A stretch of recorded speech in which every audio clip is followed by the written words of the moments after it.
الحمد لله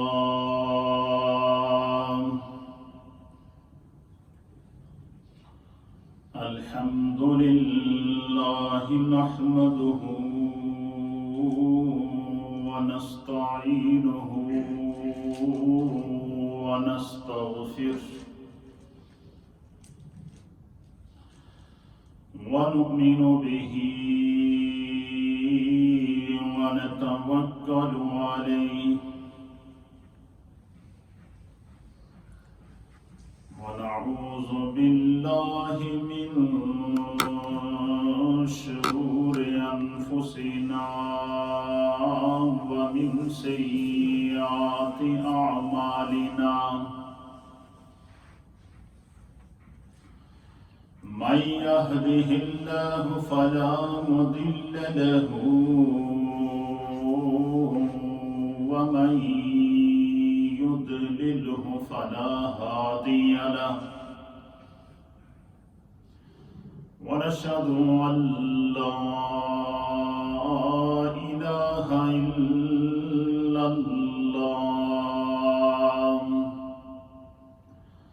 ونشهد أن سيدنا وسندنا ونبينا ومولانا محمدا عبده ورسوله أما بعد فأعوذ بالله من الشيطان الرجيم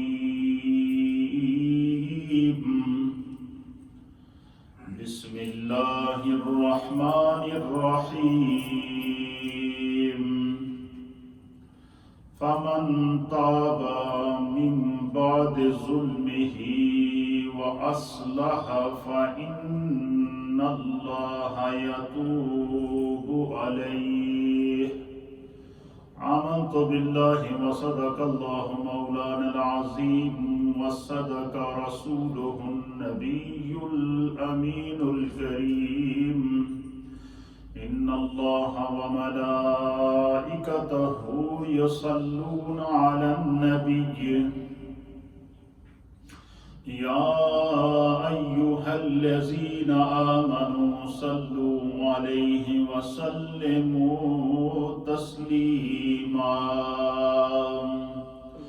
اللهم صل وسلم على سيد الأنبياء والمرسلين وعلى آله الطيبين وأصحابه الطاهرين أجمعين الصلاة والسلام عليك يا سيدي يا رسول الله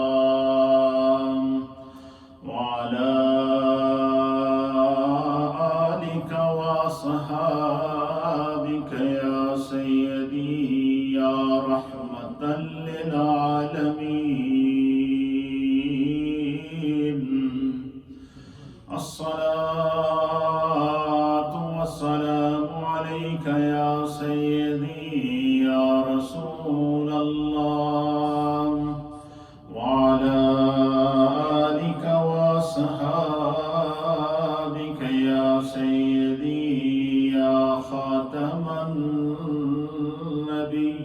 النبيين حمد و صلاة کے بعد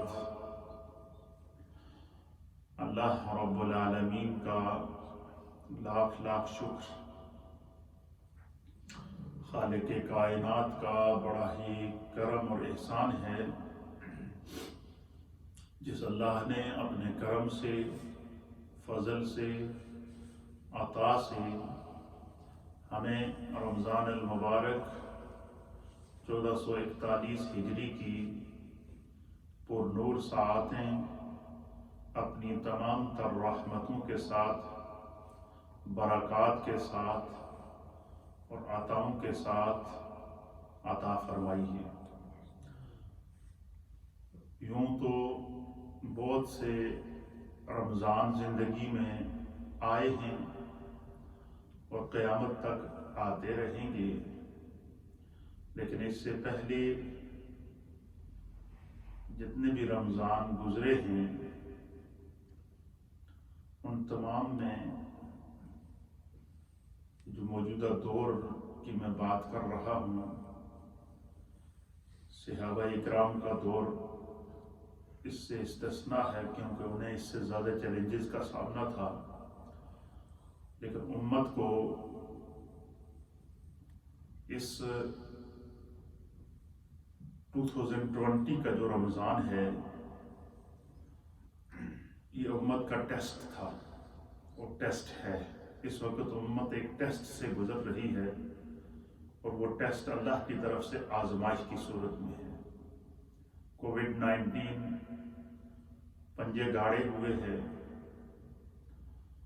کرونا وائرس نے پوری دنیا کو اکراس دا مذہب و نسل، پوری دنیا کو اپنے پنجوں میں جکڑا ہوا ہے۔ انسانیت بے بس نظر آ رہی ہے۔ میڈیکل سائنس اور میڈیکل ریسرچ وہ بھی سر جھکائے اپنی بے بسی کا اظہار کر کے رحمت خدا سے امید لگائے بیٹھی ہے، اور اللہ نے اہل ایمان پر جو کرم کیا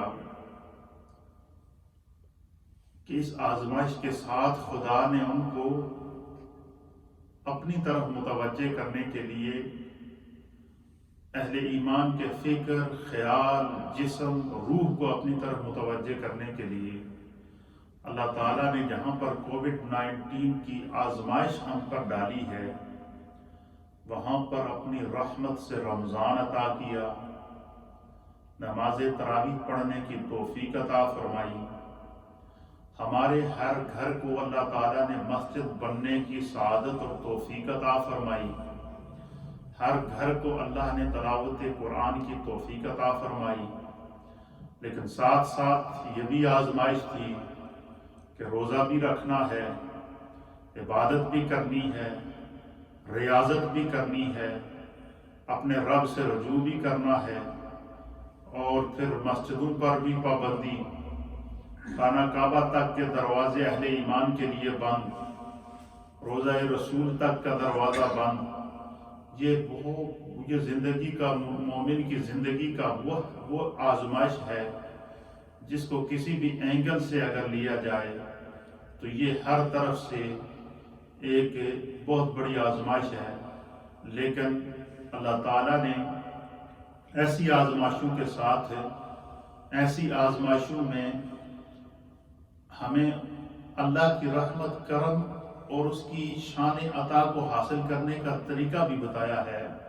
فرمایا کہ جب تمہارے اوپر کوئی مشکل وقت آ جائے، پریشانی آ جائے، آزمائش آ جائے، تو اہل ایمان کی شان یہ ہے، اللہ فرماتا ہے یا ایھا الذین آمنوا استعینوا بالصبر والصلاۃ۔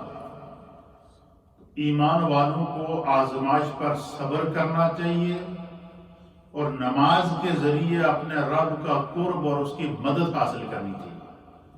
یہ اللہ تعالیٰ نے آزمائش سے نکلنے کا ایک ذریعہ بتایا کہ تمہارے اوپر کوئی آزمائش آ جائے تو اس آزمائش پر صبر کرو، اور اس صبر کے ساتھ کیا کرو، نماز کو نہیں چھوڑنا، نماز پڑھتے رہنا۔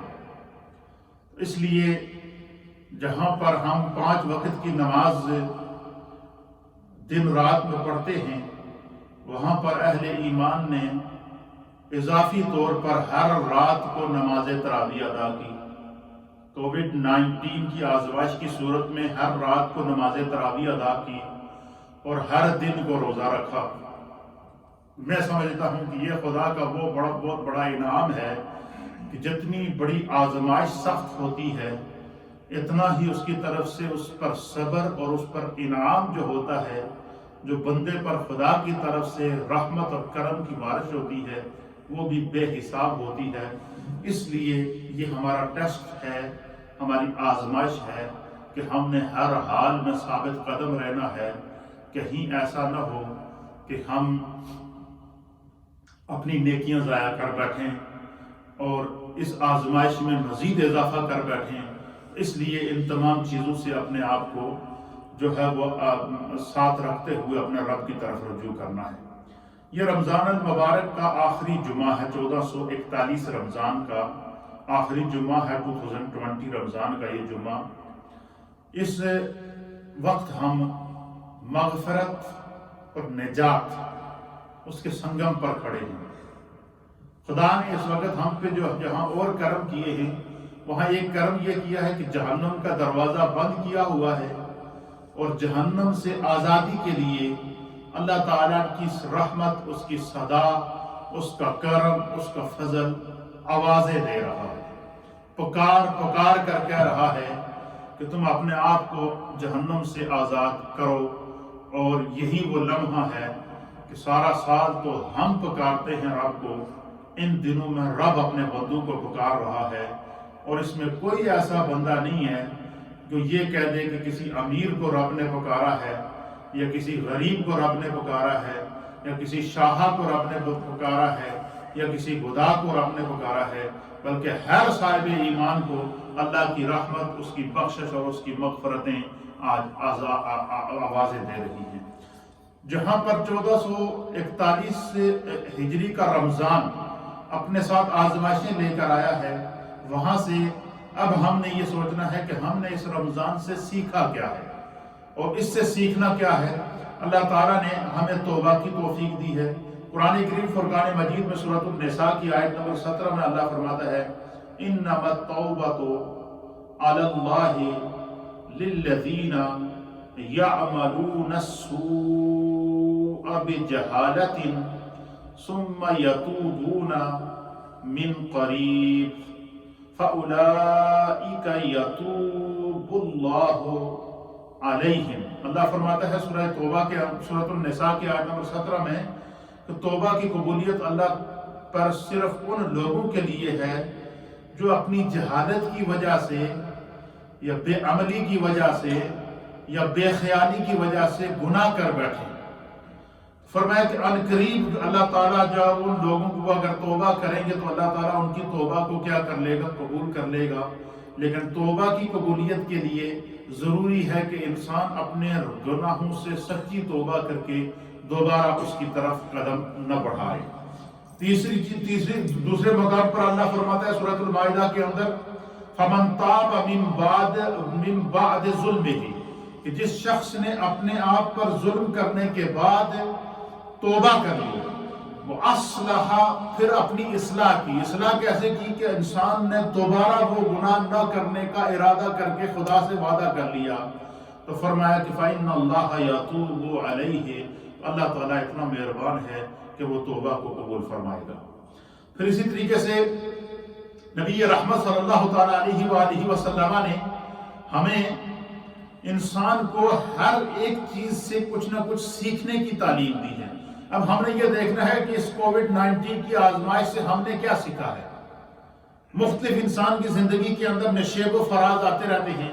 تو میرے سامنے حدیث ہے، اس کو امام حاکم نے شرح السنہ کی جلد نمبر 4 اور صفحہ نمبر 360 کے اوپر نقل کیا ہے، اور دیگر محدثین اکرام نے بھی اس حدیث کو نقل فرمایا ہے۔ اور اس حدیث کے راوی ہے حضرت عبداللہ ابن عباس رضی اللہ تعالیٰ عنہ۔ آپ روایت کرتے ہیں کہ نبی اکرم صلی اللہ تعالیٰ علیہ وآلہ وسلم نے ارشاد فرمایا، حضور علیہ السلام نے فرمایا کہ اغتنم خمسا قبل خمس۔ اللہ کے حبیب علیہ السلام نے فرمایا کہ اے بندہ مومن، 5 چیزوں کے آنے سے پہلے 5 چیزوں کو غنیمت جانو۔ 5 چیزوں کے آنے سے پہلے کیا کہ تمہاری زندگی میں 5 حادثات آ سکتے ہیں، اور ہر ایک کو ان حادثوں سے گزرنا پڑے گا۔ تمہاری زندگی میں 5 آزمائشیں ہر حال میں آئیں گی، ہر مومن کو ان 5 آزمائشوں سے گزرنا پڑے گا۔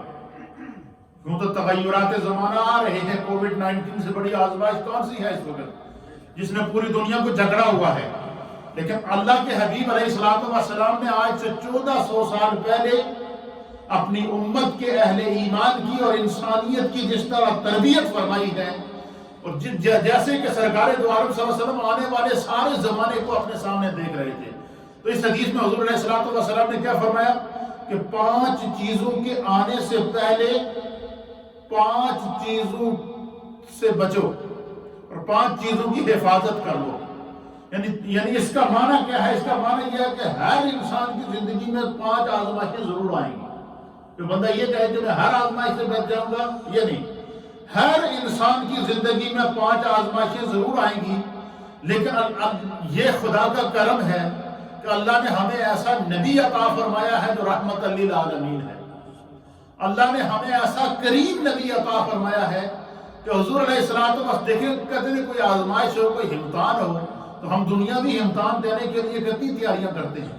جیسے اسٹوڈنٹ ہیں، کالج میں جاتے ہیں، یونیورسٹیز میں جاتے ہیں، مدرسوں میں جاتے ہیں، ان کو پتہ ہے کہ ہمارا فلاں تاریخ کو فلاں کتاب کا امتحان ہوگا، لیکن یہ پتہ نہیں ہوتا کہ کتاب میں امتحان کہاں سے ہوگا. اور وہ کیا کرتے ہیں؟ پوری کتاب کی تیاری کرتے ہیں کہ کہیں سے کوئی سوال آ سکتا ہے. لیکن ہم جس آقا کے ماننے والے ہیں وہ ایسے رحمت للعالمین آقا ہیں کہ انہوں نے قیامت میں آنے والے امتحان کا بھی بتا دیا. اس امتحان کے اندر جو پرچہ ہوگا حضور نے اس پرچے کو بھی نوٹ کر دیا. اب مجھے بتائیں کہ کسی اسٹوڈنٹ کو یہ پتا ہو کہ تمہارا کل فلاں کتاب کا امتحان ہے اور اس کتاب میں تمہارے یہ سوالات آئیں گے، وہ پوری کتاب کو ٹچ ہی نہیں کرے گا. وہ انہی سوالات کو یاد کر کے جائے گا اور وہ جناب یعنی پوری تیاری کر کے فل نمبروں میں اس کو پاس کر لے گا. لیکن ایسا نہیں ہوتا. اگر پرچہ آؤٹ ہو جائے تو کہتے ہیں کہ یہ امتحان ہے، اس نے پہلے سے. پھر ہر ایک انسان پوری کتاب کی تیاری کرتا ہے، لیکن قیامت کا امتحان اس سے مختلف ہے.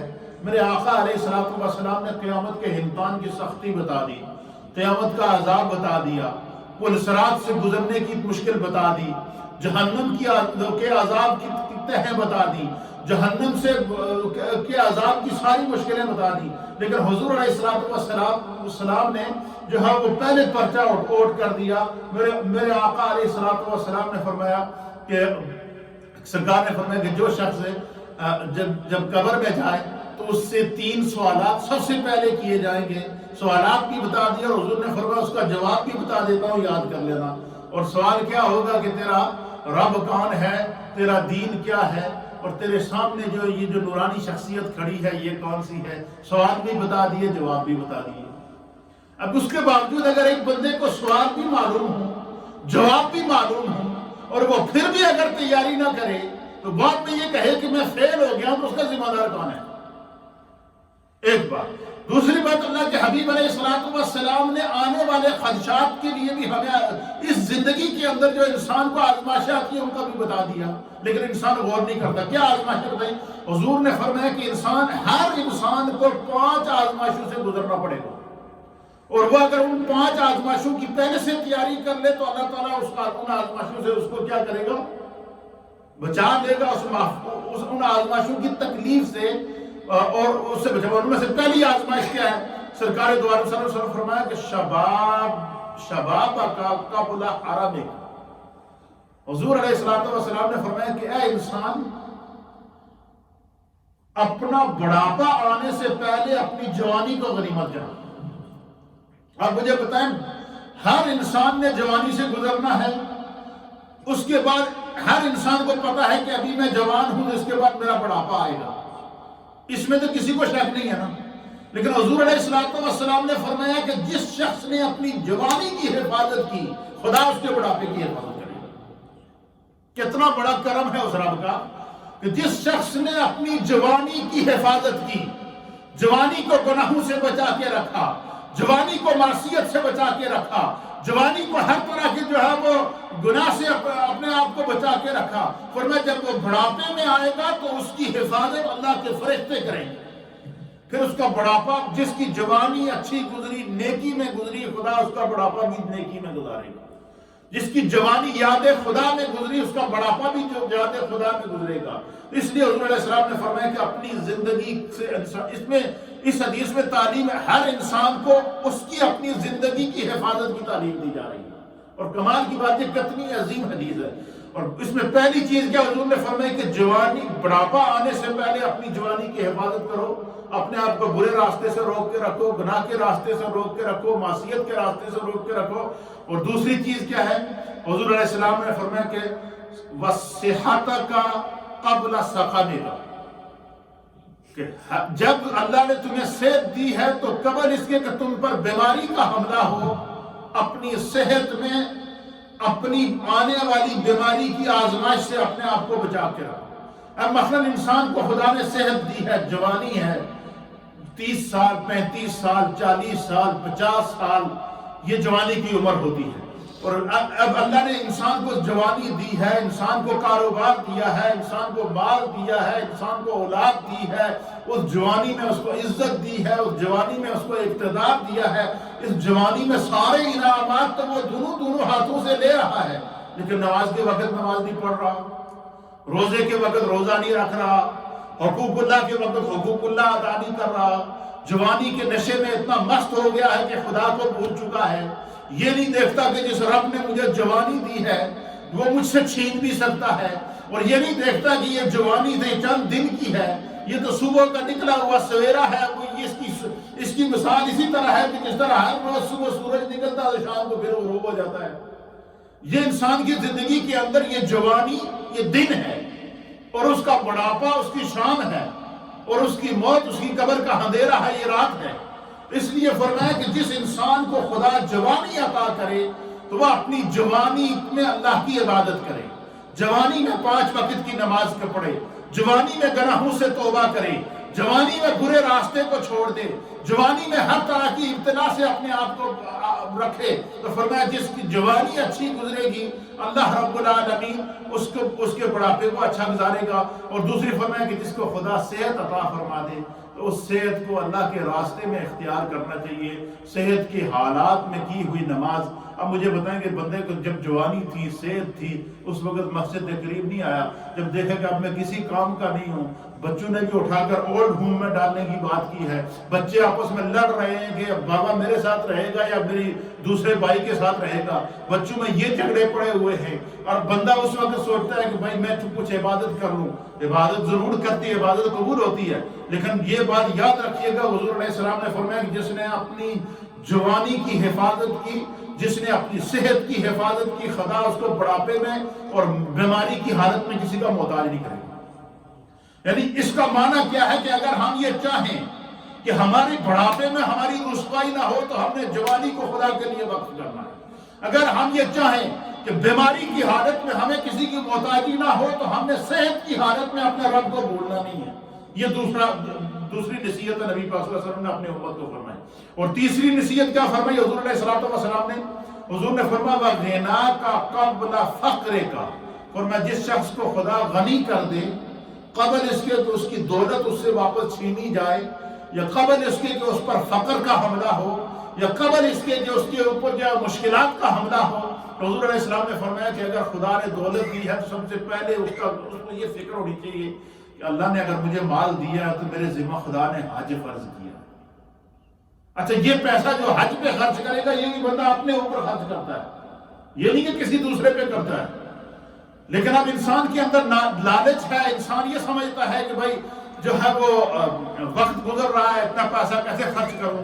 اب انسان کو یہ سمجھنا چاہیے کہ یہ تو نہ میرا جان میری ہے نہ میری پیسہ میرا ہے، یہ خدا کا کرم ہے، اس نے فضل کر دیا۔ تو فرمایا کہ جب انسان کو اللہ صاحب ثروت بنائے، غنی بنائے، تو اسے اپنے مال کی 2 فکریں سب سے پہلے کرنی چاہیے۔ پہلی فکر اسے یہ کرنی چاہیے کہ میرے ذمہ خدا نے حج لگایا، میں اس کو ادا کر لوں، یہ میری زندگی میں فرض ہو چکا ہے، کہیں ایسا نہ ہو کہ اس فرض کی ادائیگی سے پہلے میری موت آ جائے۔ اور دوسری فکر اس کو اپنے مال سے یہ ہونی چاہیے کہ خدا نے یہ مجھے مال دیا ہے اور اس مال کی اللہ نے مجھ پر زکوٰۃ فرض کی ہے، صدقات مجھے ادا کرنے کا حکم دیا ہے، لہٰذا جس کا دیا ہوا مال ہے میں اس کے راستے میں خرچ کر رہا ہوں۔ فرمایا جو بندہ غنا کی حالت میں، دولت مندی کی حالت میں اللہ کے دیے ہوئے مال کو خوش دلی کے ساتھ حج کی صورت میں، زکوٰۃ کی صورت میں، صدقات کی صورت میں، اپنے بچوں کی حلال تعلیم و تربیت کی صورت میں خرچ کرتا ہے، فرمایا خدا اس کی دولت میں بھی برکت پیدا کرتا ہے، اس کی عزت میں بھی برکت پیدا کرتا ہے، اس کی اولاد میں بھی برکت پیدا کرتا ہے، اس کے کاروبار میں بھی برکت پیدا کرتا ہے۔ کیوں کہ اس کو اس چیز کا احساس ہے کہ جس نے دیا ہے اسی کے نام پر خرچ کر رہا۔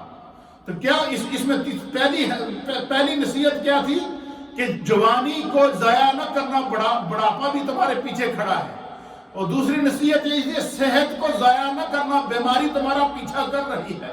مجھے بتائیں آج اس وقت کووڈ-19 کی بیماری نے جو حملہ کیا ہے، آج اس سے یعنی اس حدیث کی صداقت دیکھیں، حضور نے کیا فرمایا کہ صحت کا قبل سقامے کا، کہ اپنی صحت کے دنوں میں اپنی بیماری آنے سے پہلے اپنی صحت کی حفاظت کرو۔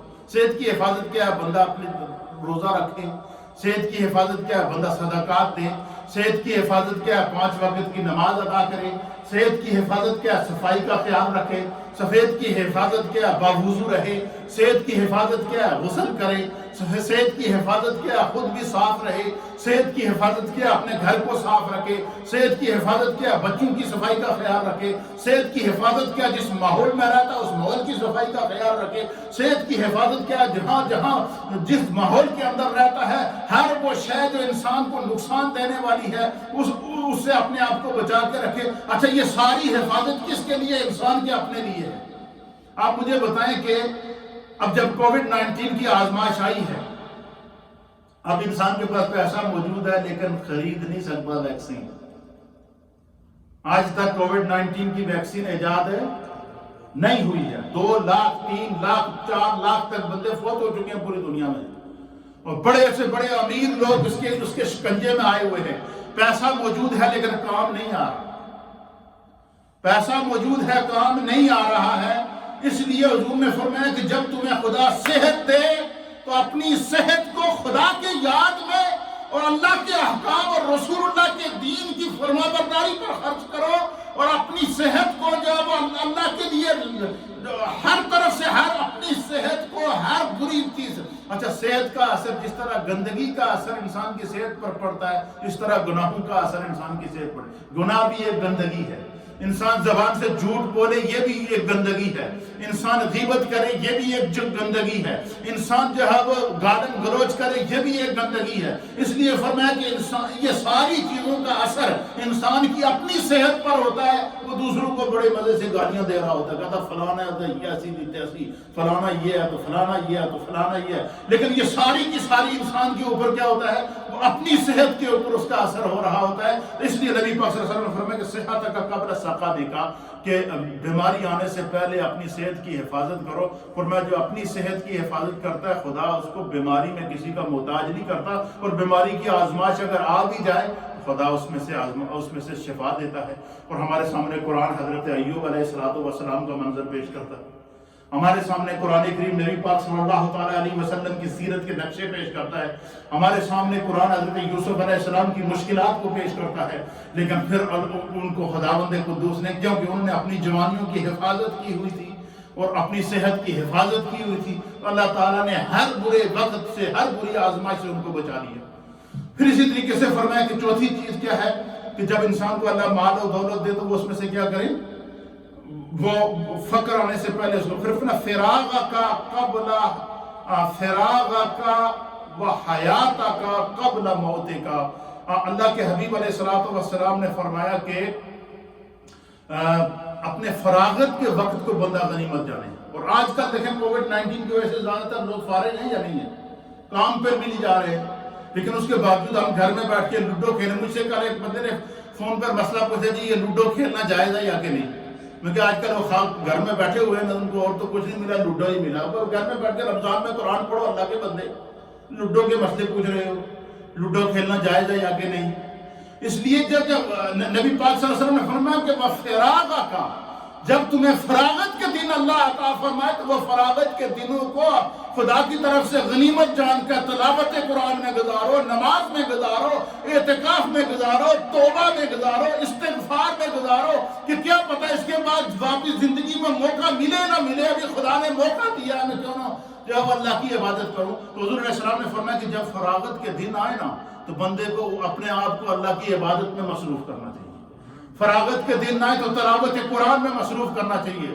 فراغت کے دن آئے تو بندے کو اپنے توبہ اور استغفار میں اپنے آپ کو مصروف کرنا چاہیے. اور حضور نے فرمایا کہ سب سے آخری بات میرے آقا نے فرمایا وَحَيَاتَكَ قَبْلَ مَوْتِكَ، اے انسان یہ زندگی تیری عارضی زندگی ہے، قبل اس کے کہ تجھ پر موت کا حملہ ہو اپنے آپ کو اس سے بچا کے رکھو. تو یہ جو ہے وہ چند نصیحتیں ہیں، ہمیں اس رمضان سے کچھ نہ کچھ اور سیکھنا چاہیے. اب 2-3 بڑے اہم مسئلے ہیں، ان پر میں گفتگو کر کے پھر جو ہے وہ ہم جمعے کی طرف پڑھتے ہیں. پہلا مسئلہ یہ ہے کہ آگے عید آ رہی ہے اور عید کی نماز کا مسئلہ ہے، اور ہم نے اپنی مدینہ مسجد کی طرف سے خاص طور پر جو کوشش کی ہے، سب سے پہلے ہماری مسجد انتظامیہ کے احباب نے بولٹن کونسل کو درخواست دی اور ان سے یہ کہا کہ بھائی ہمیں آپ یہ ہماری جو کوین پارک ہے اس کے اندر یا کسی اور پارک کے اندر جو ہماری مسجد کے قریب ہمارے علاقے میں لگتی ہے، آپ ہمیں جو ہے وہ عید کی نماز پڑھنے کی اجازت دے دیں. اس میں ہم باقاعدہ سوشل ڈسٹینس کا خیال رکھیں گے اور جو ہے وہ ہم عید کی نماز ادا کر لیں. لوگ جو ہے وہ چاہتے ہیں کہ عید کی نماز سے ہم جو ہے وہ اس کی کرم اور اس کی نعمتیں لوٹ سکیں، لیکن جو ہے وہ ہمیں کونسل کی طرف سے اجازت نہیں دی گئی اور کونسل نے یہ کہا کہ یہ کیس ہماری اپروچ سے باہر ہے، اس کو پولیس براہ راست ڈیل کر رہی ہے. لہذا کونسل کی طرف سے جواب ہوا کہ ہم نے کسی بھی مسجد کو، بولٹن کی کسی مسجد کو ہم نے اجازت نہیں دی، لہذا ہم آپ سے بھی معذرت چاہتے ہیں. کونسل نے اس پر معذرت کر دی. پھر انہوں نے کہا جی کہ یہ کیس پولیس ڈیل کر رہی ہے. ہماری مسجد انتظامیہ نے اس کو پھر پولیس سے رابطہ کیا کہ پولیس جو ہے وہ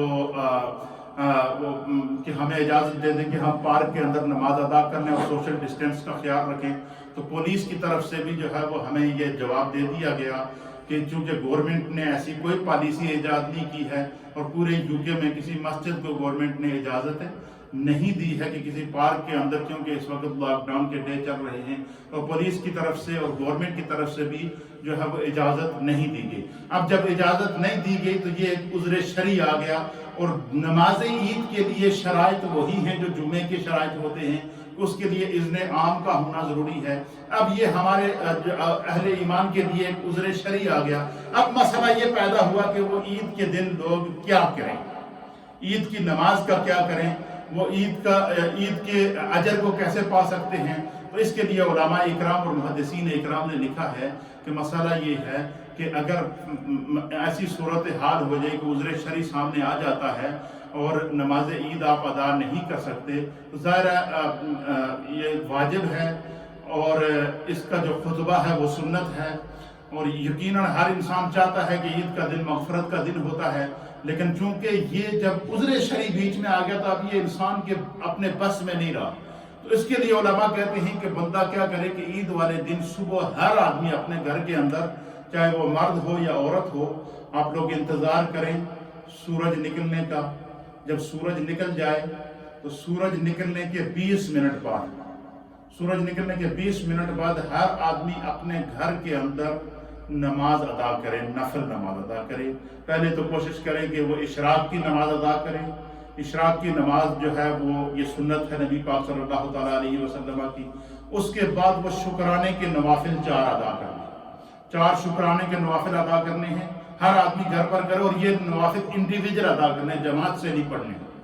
اور انڈیویجلی ہر آدمی سورج نکلنے کے 20 منٹ بعد اپنے گھر میں 4 نوافل ادا کر کے تکبیرات پڑھیں، استغفار کریں اور دعا مانگیں، اور یوں سمجھیں اللہ کی بارگاہ میں کہ بار الہ ہماری تو کوشش یہ تھی، لیکن چونکہ اب ایسی وبا اور آزمائش میں ہم آ چکے ہیں کہ ہم مسجد میں نہیں جا سکتے، جو ہمارے بس میں تھا وہ ہم نے کر دیا. اے اللہ تیری بارگاہ میں یہ التجا ہے اور یہ دعا ہے کہ ہمیں عید کی نماز اور نمازیوں جیسا جو اجر ہے وہ عطا فرما. تو جو ہر آدمی جو جس طرح جمعے کے دن آج نماز آپ لوگ اپنے گھروں میں ظہر کی نماز ادا کر رہے ہیں، اسی طریقے سے عید کے دن سورج نکلنے کے بعد، سورج نکلنے کے 20 منٹ بعد آپ جو ہے وہ 4 نوافل ادا کریں. اس کو صلاۃ الشکر کہہ دیں کہ ہم 4 رکعت نماز صلاۃ الشکر ادا کرتے ہیں کہ اللہ نے ہمیں جو ہے وہ رمضان دیا، قرآن پڑھنے کی توفیق دی، استغفار کا موقع دیا. تو بندہ جو ہے وہ 4 رکعت نماز صلاۃ الشکر ادا کرے اور انڈیویجلی ادا کر کے دعا کر لے، اللہ تعالیٰ جو ہے آپ کی نیت کے مطابق آپ کو ثواب اجر عطا فرمائے گا۔ دوسرا مسئلہ یہ آیا ہے کہ آج کل سوشل میڈیا کے اوپر ایک چیز بڑی گھمائی جا رہی ہے کہ جس بندے نے جو ہے وہ جمعۃ الوداع آخری جمعہ کو جو ہے وہ، پہلی بات یہ ہے کہ جمعۃ الوداع جو ہے وہ یہ ایک اصطلاح مشہور ہو گئی ہے۔ جمعہ تو کبھی وداع ہوتا ہی نہیں ہے جب تک زندگی آپ نے جمعہ پڑھنا ہے۔ البتہ یہ کہہ سکتے ہیں کہ یہ اس رمضان کا یہ آخری جمعہ ہے۔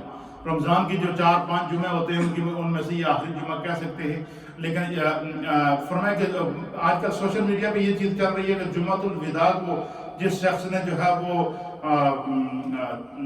چند رکعات نماز ادا کر لی اور اس کی اللہ تعالیٰ ساری زندگی کی قضا نمازیں معاف کر دے گا۔ یہ ایک نیا آج کے سوشل میڈیا مفتی گوگل نے یہ نیا فتویٰ دیا ہے اور یہ بالکل من گڑت ہے، اور اس پہ یہ کہا جا رہا ہے کہ ایسا حدیث کے اندر آیا ہے۔ علماء نے اعلیٰ حضرت امام اہل سنت نے فتاوی رضویہ شریف کی جلد نمبر 8 اور صفحہ نمبر 155 کے اوپر باقاعدہ لکھا ہے کہ اس طرح کی یہ جو روایات ہیں یہ گھڑی گئی ہیں، اس طرح کی کوئی روایت نہیں ہے۔ اللہ تعالیٰ ہر انسان کو اپنی نماز کا حساب دینا ہوگا۔ حدیث پاک کے اندر آتا ہے، نبی اکرم صلی اللہ تعالیٰ علیہ وآلہ وسلم نے فرمایا، حضور علیہ السلام فرماتے ہیں کہ یہ حدیث ہے حضرت عبداللہ بن قرط رضی اللہ تعالیٰ عنہ بیان کرتے ہیں کہ قال رسول اللہ صلی اللہ تعالیٰ علیہ وآلہ وسلم، حضور علیہ السلام نے فرمایا کہ اول ما یحاسب بہ العبد یوم القیامت الصلاۃ، قیامت کے دن بندے سے جو سب سے پہلا سوال ہوگا وہ کیا ہوگا؟ نماز کے متعلق ہوگا کہ تو نے کتنی نمازیں چھوڑی ہیں۔ اگر نماز چھوڑی ہے، جان بوجھ کر چھوڑی ہے تو اس کا عذاب الگ ہے، یا کسی عذر کی بنا پر چھوڑی ہے تو اس کو قضا کیوں نہیں کیا ہے؟ تو فرمایا کہ نمازیں جو انسان کے ذمہ فرض ہیں وہ اگر رہ جائیں تو علماء اور محدثین نے لکھا کہ بندہ اپنی زندگی کا حساب کرے۔ جب بھی بندے کو اللہ توبہ کی توفیق دے وہ حساب کرے کہ اگر میں 12 سال کی عمر میں بالغ ہوا ہوں، اس وقت میری عمر اگر 40 سال ہے تو میری کتنی نمازیں رہ گئی ہوں گی، اس حساب سے وہ ہر نماز کے ساتھ ایک نماز قضا کرے، ظہر کے ساتھ ظہر قضا کرے، فجر کے ساتھ فجر قضا کرے، عصر کے ساتھ عصر قضا کرے، عشاء کے ساتھ عشاء قضا کرے۔ تو یہ اس طرح کی یہ کوئی روایت نہیں ہے، اور یہ اس طرح لوگوں کو دین سے دور کرنے کی سازش ہے کہ جمعۃ الوداع کو جو ہے وہ نماز پڑھ لو تب باقی ساری نمازیں معاف ہو جاتی۔ ایسا شریعت کے اندر کوئی اگر وہ بندہ یہ ذہن رکھتا ہے تو وہ اپنے آپ کو دین سے دور کر رہا ہے، اسے قیامت کے دن حساب دینا ہوگا۔ سرکار غوث اعظم رضی اللہ تعالیٰ عنہ، محبوب سبحانی، قطب ربانی، شہباز لامکانی، آپ نے اتنی انہماک کے ساتھ اللہ تعالیٰ کی عبادت کی، اتنے انہماک کے ساتھ کہ ایک دن شیطان صورت بدل کر آپ کے سر کے اوپر بادل بنا کر بادلوں کے بیچ میں چھپ کر اس نے آواز دی حضرت غوث اعظم کو کہ عبدالقادر تیری یہ نمازاں ساری اللہ نے قبول کر دیتی ہیں، ہم تنوں نماز پڑھنے کی ضرورت نہیں کہ عبدالقادر آپ کی ساری یہ باتیں اللہ نے قبول کر دیے ہیں، آپ نے 25 سال جنگلوں اور ویرانوں کے اندر گزارے ہیں، اب تمہیں جو ہے نماز پڑھنے کی جو ہے بالکل ضرورت ہے، تو نماز سے آزاد ہے۔ یہ شیطان نے آپ کو فریب دیا۔ کس کو فریب دے رہا ہے شیطان؟ غوث پاک کو۔ آپ مجھے بتائیں کہ اگر غوث اعظم جیسے شخص پر شیطان حملہ کر سکتا ہے، سیدنا ابراہیم علیہ السلام جب اسماعیل علیہ السلام کو جو ہے اللہ کے راستے میں قربان کرنے کے لیے جا رہے ہیں، شیطان کبھی حضرت ہاجرہ کے پاس جا رہا ہے، کبھی حضرت ابراہیم علیہ السلام کے پاس جا رہا ہے، کبھی حضرت اسماعیل علیہ السلام کو کہہ رہا ہے کہ بڑا عجیب و غریب کچھ ہونے والا ہے، تمہارا باپ تمہیں ذبح کر دے گا۔ تو ابراہیم علیہ السلام نے 3 مقامات پر اس کو پتھر مار کر بھگایا۔ اللہ تعالیٰ نے ابراہیم علیہ السلام کی اس خلوص کو رمی جمرات کی صورت میں حج میں واجب کر دیا مومن کے۔ تو غوث اعظم کہتے ہیں کہ شیطان نے بادلوں میں سے حملہ کر کے بادلوں میں سے چھپ کر آواز دی کہ جیسے کوئی غیر سے آواز دیتا ہے کہ عبدالقادر خدا نے تیری نمازیں ساریاں قبول کر لی ہے، خدا نے تمہاری ساری نمازیں قبول کر لی ہیں، اب تمہاری جو ہے وہ تمہیں نماز پڑھنے کی ضرورت نہیں۔ تو میں کہتے ہیں کہ میں نے تحری کی، غور کیا۔ تو غوث اعظم کہتے ہیں کہ اللہ نے میرے دل میں ڈالا، نماز تو اللہ نے اپنے نبیوں کو معاف نہیں کی، عبدالقادر کون ہوتا ہے جس کو نماز معاف کرے؟ آپ کہتے ہیں میں نے اس کی طرف رک کر کے کہا کہ اعوذ باللہ من الشیطان الرجیم، کہ شیطان مردود دور ہو جا، تو مجھے جو ہے وہ اللہ کی عبادت سے بہکانا چاہتا ہے۔ کہتے ہیں جب میں نے اعوذ باللہ من الشیطان پڑھا تو پھر بھاگتا ہوا نظر آیا، اور بھاگتے بھاگتے پھر کہنے لگا کہ عبدالقادر تجھے تیرے علم نے بچا لیا ہے۔ حضرت عبدالقادر جیلانی رضی اللہ تعالیٰ عنہ شیخ غوث اعظم رضی اللہ تعالیٰ عنہ کہتے ہیں میں نے اسے پھر کہا کہ مردود پھر حملہ کر رہا ہے، مجھے میرے علم نے نہیں بچایا، مجھے میرے خدا نے بچایا ہے۔ غوث اعظم کو شیطان فریب دے رہا ہے کہ تھوڑی نمازاں معاف ہے، اور آج کل مفتی گوگل لوگوں کو فریب دے رہا ہے کہ تھوڑی ساریاں نمازاں معاف ہیں۔ ایسی کوئی روایت نہیں ہے، اس لیے جس کے ذمہ جتنی نمازیں قضا ہوئی ہیں وہ اس کو ادا کرنی ہوں گی، اگر نہیں ادا کی ہیں تو نبی پاک نے فرمایا اول ما یحاسب بہ العبد یوم القیامت الصلاۃ، قیامت کے دن بندے کو سب سے پہلے نماز کا حساب دینا ہوگا، اور حضور نے فرمایا کہ اگر اس کی نماز صحیح ہوگی تو اللہ کہے کہ اس نے نمازیں چنگی پڑھی ہیں، اس کے سارے اعمال صحیح ہوں گے، اس کے اوپر انسان کے اعمال کا حساب و کتاب ہوگا۔ اس لیے ہمیں ان چیزوں سے بچنا چاہیے۔ اللہ تعالیٰ ہمیں دین کو سمجھنے کی توفیق عطا فرمائے۔